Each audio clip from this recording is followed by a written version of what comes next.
Quotations from myself, segment 29, quotation number 326. The difference between the knowledge acquired on the one hand by learning and on the other by experience is like a difference between information about the city obtained by studying its maps and pictures and getting to know it intimately by walking its streets and looking at its buildings. Number 327. It is one thing to condemn racism in general, but it is an entirely different thing to renounce and forfeit, in your own particular case, the advantages and privileges the membership in a dominant racial ethnic minority, or rather majority, confers on you. It is not that difficult to be for gender equality in principle, but it is much harder if you are a man to wash the dishes, to clean the house, to do the laundry, to buy and cook food, to take care of kids, etc., etc., etc., on a regular day-to-day basis, and to the same extent as the average woman does. It is very easy, especially nowadays, to proclaim your concern for the state of the environment, yet to reduce the wasteful consumption of the superfluous or totally unnecessary goods and services, which does cause the destruction of this environment, seems to be beyond all the powers of the overwhelming majority of the most well-intentioned men and women.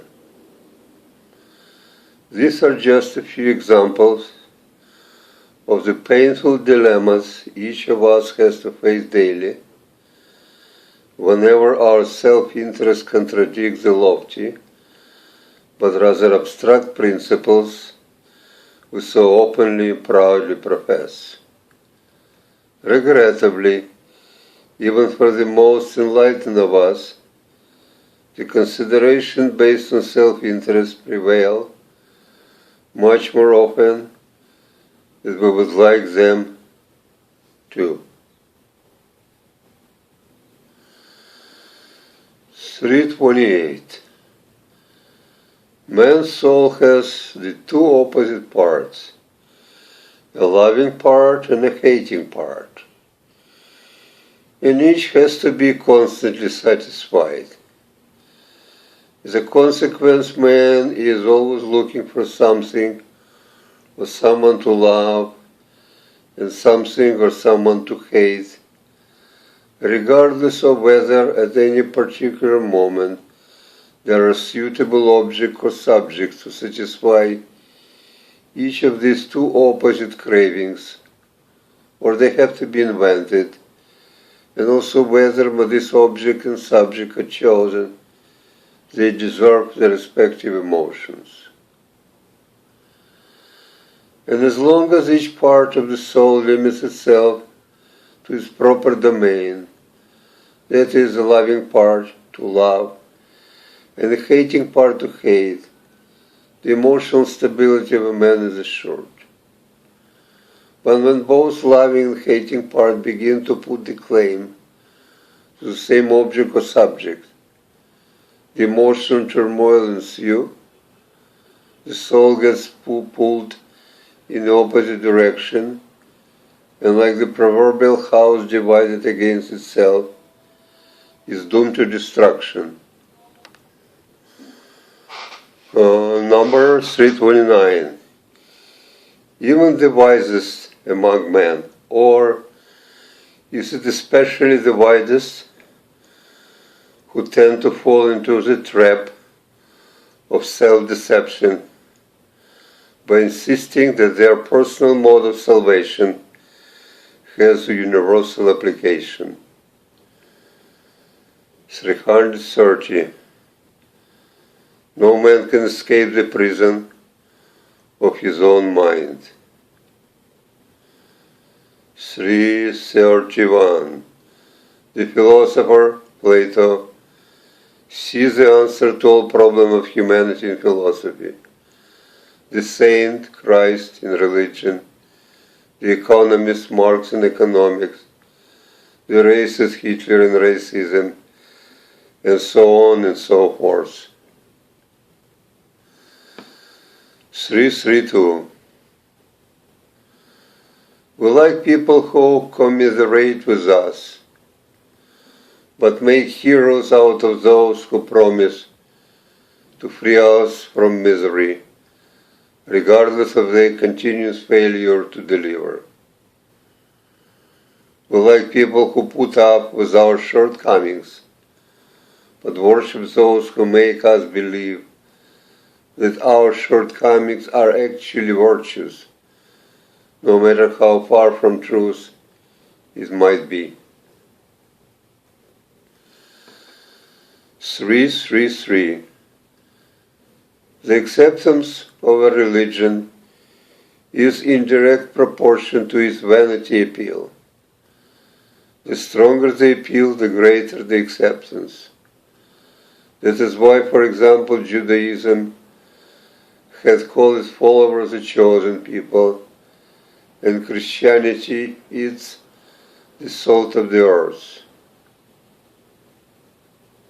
334. If there is immortality for a man, it is probably his vanity, the only thing that might outlive him. For vanity is both the means at the end of man's immortality. 335. Though there is always some exception, nevertheless the overwhelming majority of men and women approach marriage quite differently. The average man enters a marriage with his heart or his lust, if one wishes to use a stronger term, and the average woman with her mind. For a man marries a woman, but a woman marries a husband.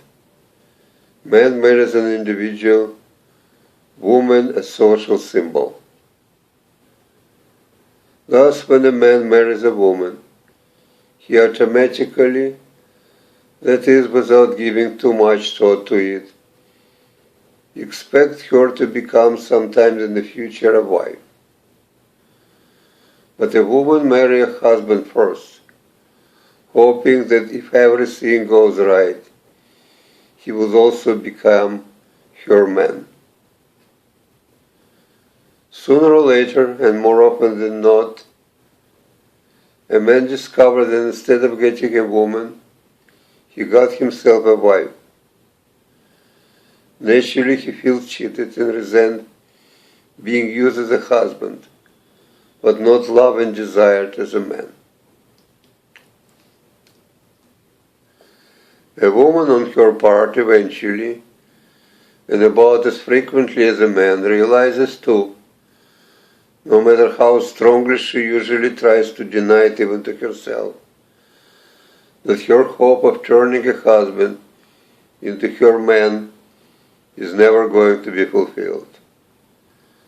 As a result, as the time goes by, she is getting more and more frustrated and constantly looking for somebody to blame for her seemingly hopeless situation. Husband, of course, provides the most obvious to her and the most convenient target. Since neither side gets from marriage what it had hoped for, both husband and wife became increasingly unhappy. Usually each reacts to this in a traditional, appropriate to respective gender manner. A man gets more and more angry, which sometimes leads to family violence, and a woman more and more depressed. Of course, the reverse of the role is also possible, with a man getting depressed and a woman angry, but it's much less frequent. How much each separately and both of them together can endure such a woeful state of affairs determines whether the marriage will survive and for how long. On the other hand, bearing this in mind, it is too unrealistic to ask a woman to marry only the man she really loves and desires, and to be first of all his woman and then his wife. The world surely would be a much happier place for that. 336. A substantial portion of the so-called woman poetry is devoted today to the presentation of sexual fantasy as reality, and of reality as fantasy, and is further complicated by the ambiguity of which is which. 337. By now, thanks largely to the spirit of sexual openness that seems to permeate all the aspects of modern life, we all have become aware of the fact that most women quite often, and how often only they know, fake orgasm. To keep the man's fragile ego intact is the usual and readily acceptable by everybody as a true answer women give when asked to explain their collective behavior. The answer which, by the way, present them as a kind, sensitive, understanding creature they would like us all to believe they are. Yet few of us, and the least of all women, would admit that there is another deeper, insidious meaning of this widespread phenomena, for the fake orgasm can justifiably be viewed as a modern metaphor for the fake feeling, fake relationship, fake love on the part of a woman. And there is objective reason for this. Most of women, with the exception of very few, very attractive and secure, choose their husband and lovers not because they love or even like them, but because they are afraid of staying alone. The proverbial old maid horse. And the older they get, the more they are willing to compromise their feeling for the security of companionship and marriage. But what appears under the circumstances at the beginning a reasonable, from a woman's point of view, compromise, later reveals itself as an emotional self-betrayal which comes to haunt a woman for the rest of her life.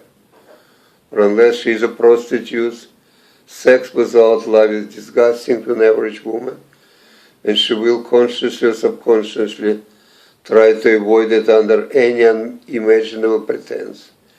Hence, for example, is so much hated by husbands notorious, "I have a headache." Needless to say, such a behavior on the part of a wife and a husband's gradual realization of its cause lead to permanent state of tension and conflict between the spouses. It gets further aggravated by the reluctance of both partners to face the truth which might leave them no other choice but to dissolve their union. Yet, contrary to the widespread modern perception, quite often neither of them has enough courage to do it.